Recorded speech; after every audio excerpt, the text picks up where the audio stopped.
voici la Realme Watch 2 Pro. Ouais, la première montre Realme testée par la chaîne, et c'est peut-être bien la dernière.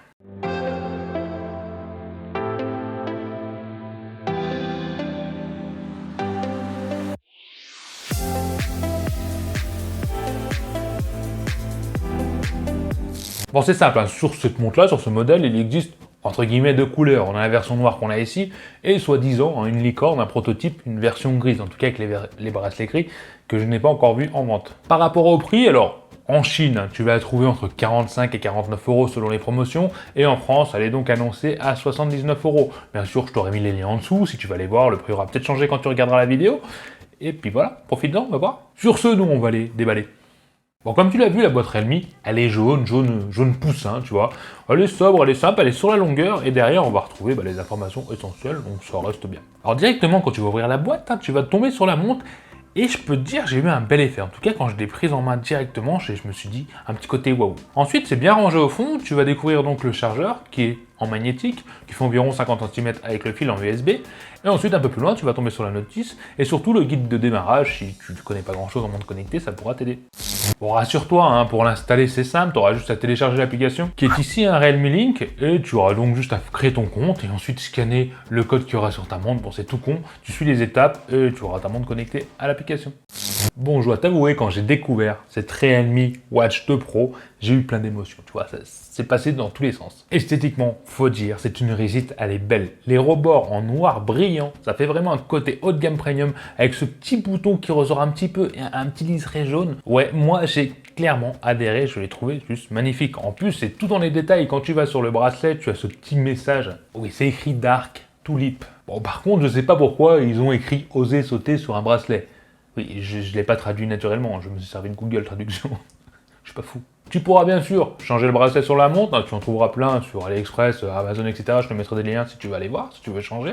Et cerise sur le gâteau, on est sur une montre qui fait 40 grammes, donc elle est clairement confortable à utiliser, tu la sens pas en fin de journée, rien du tout, elle se fait oublier complètement. Alors on peut dire que sur l'esthétique, Realme a complètement réussi son pari. Cette montre est belle, discrète, à la fois premium, à la fois sport, j'aime beaucoup. Et pendant que j'y pense, dans les lampes, pense à t'abonner juste en dessous avec la cloche de notification, hein, ça te permettra d'aider la chaîne à évoluer, c'est ta façon de dire merci, et je t'invite sur Instagram et Facebook, viens, il y a plein de trucs sympas qui complètent la chaîne.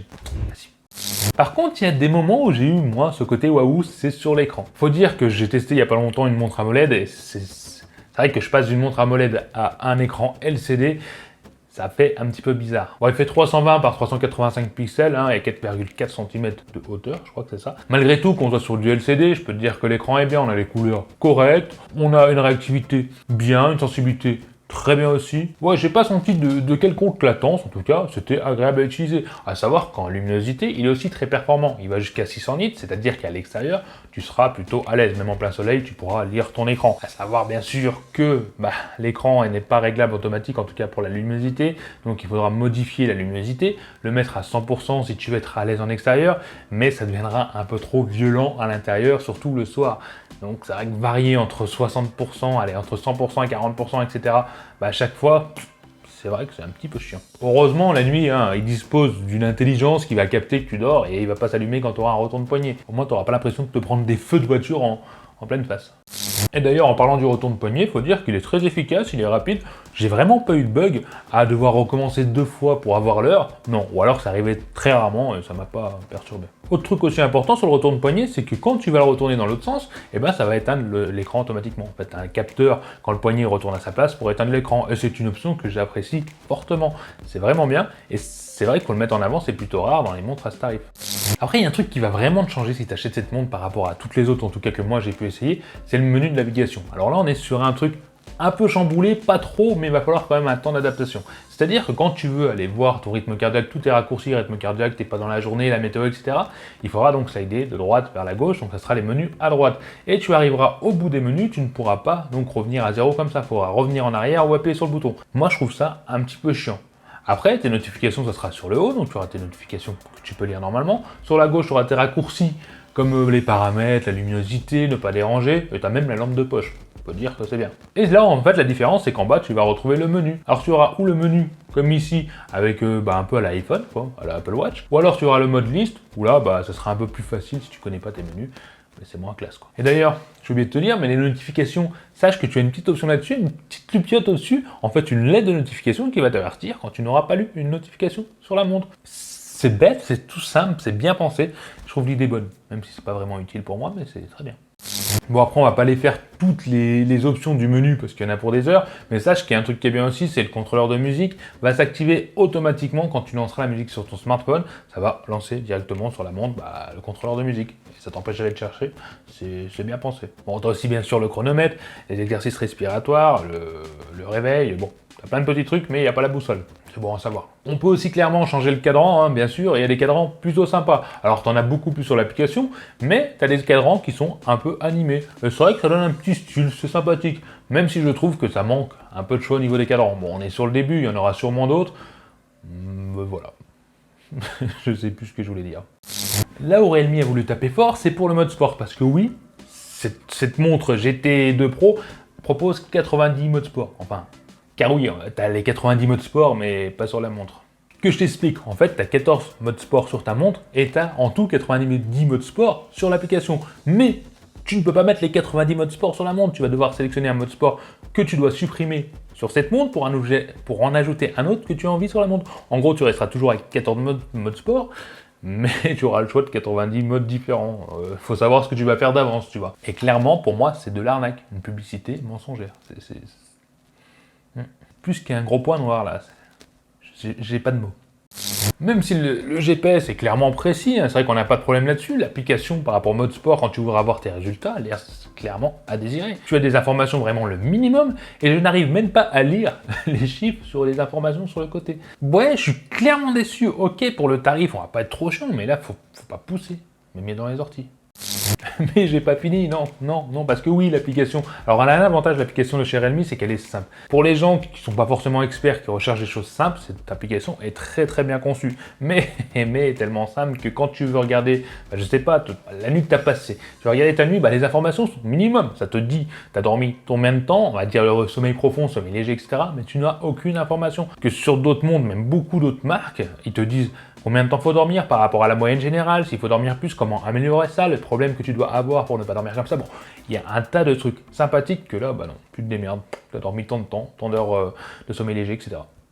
Et franchement, je ne m'attendais pas à ça. Parce que la Mi Watch Lite que j'ai testé ici, qui est dans les mêmes tarifs, fait clairement mieux pour ça. Après, bien sûr, oui, les résultats sont précis, hein, que ce soit pour la fréquence cardiaque ou le SPO2.